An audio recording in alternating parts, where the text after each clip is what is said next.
আসসালামু আলাইকুম মালয়েশিয়ার প্রবাসী ভাইগণ, আশা করি আপনারা প্রত্যেকে ভালো আছেন। মালয়েশিয়ার ভিসা অফিসিয়ালি এখনও চালু হয়নি। টিকটকে ভিডিও বানিয়ে দালালরা হাতে নিচ্ছে কোটি টাকা। চলুন খবরে বিস্তারিত জেনে নেওয়া যাক। টিকটকে আপনি যদি একটি অ্যাকাউন্ট খুলে ভিডিও সার্চ করেন এবং সেখানে লেখেন মালয়েশিয়া ভিসা, আপনি অবাক হয়ে যাবেন। দেখবেন মালয়েশিয়া কলিং ভিসা অলরেডি চালু হয়ে গিয়েছে এবং পাসপোর্ট জমা দিয়ে অনেকে নাকি ভিসার জন্য শর্টলিস্টেড হয়ে গিয়েছে। অবাক হচ্ছেন? না, এটা চূড়ান্ত সত্য। মালয়েশিয়া কলিং ভিসা চালু হয়ে গিয়েছে এমন চমকপ্রদ ভিডিও আমরা টিকটকে দেখতে পাচ্ছি। অল্প কিছু কয়েক সেকেন্ডের ভিডিওতে সেখানে বলা হচ্ছে ভিসার সুযোগ, চাকরির প্রলোভন, আবার কোথাও কোথাও দেখানো হচ্ছে এজেন্সি অফিসে মানুষের ভিড়। কিন্তু প্রকৃত সত্য হলো মালয়েশিয়ার কলিং ভিসা এখনও আনুষ্ঠানিকভাবে চালুই হয়নি। এরই মধ্যে অসাধু দালাল চক্র ভিসার নামে পাসপোর্ট ও টাকা সংগ্রহ শুরু করেছে। বিশেষজ্ঞদের মতে এটি একটি ভয়ঙ্কর প্রতারণা চক্রের কৌশল।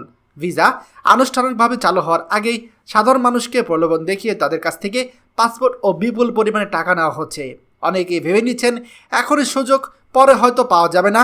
কিন্তু শেষ পর্যন্ত যখন ভিসা চালু না হয় তখন হাজার হাজার মানুষ প্রতারিত হয়ে নিঃস্ব হয়ে পড়ে। আর এই লোকগুলো যারা প্রতারিত হয় তারা বেশিরভাগই হচ্ছে গ্রামাঞ্চলের মানুষ, যারা খুব সহজলভ্য ইন্টারনেট পায় এবং টিকটকে বা ফেসবুকে রিলসে ভিডিও দেখে তাদের সাথে যোগাযোগ করে প্রতারিত হয়।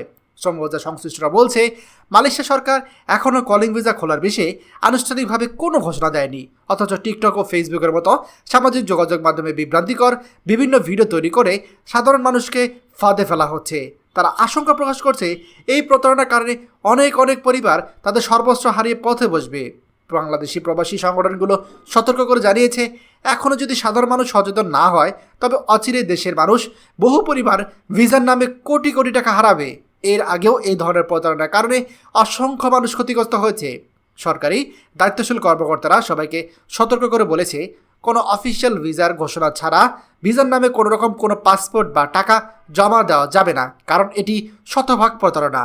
আজল ভিসা চালু হলে সরকার এবং মালয়েশিয়া অনুমোদিত এজেন্সিগুলোর মাধ্যমে জানানো হবে, রিক্রুটিং এজেন্সি তালিকা আসবে, মেডিকেল সেন্টারের তালিকা আসবে, তারপরেই আপনারা সেখানে লেনদেন করতে পারবেন অফিসিয়ালভাবে। তাই মালয়েশিয়া কলিং ভিসা নিয়ে যে প্রতারকরা সক্রিয় হয়ে উঠেছে, আমাদেরকে সচেতন থাকতে হবে। টিকটক সহ সামাজিক যোগাযোগ মাধ্যম ব্যবহার করে যে বিভ্রান্তিগুলো ছড়ানো হচ্ছে এদের থেকে দূরে থাকতে হবে। সাধারণ মানুষ যদি সচেতন না হয় তবে এর খেসারত দিতে হবে হাজারো পরিবারকে। তাই আপাতত সবাইকে সতর্ক থাকতে হবে।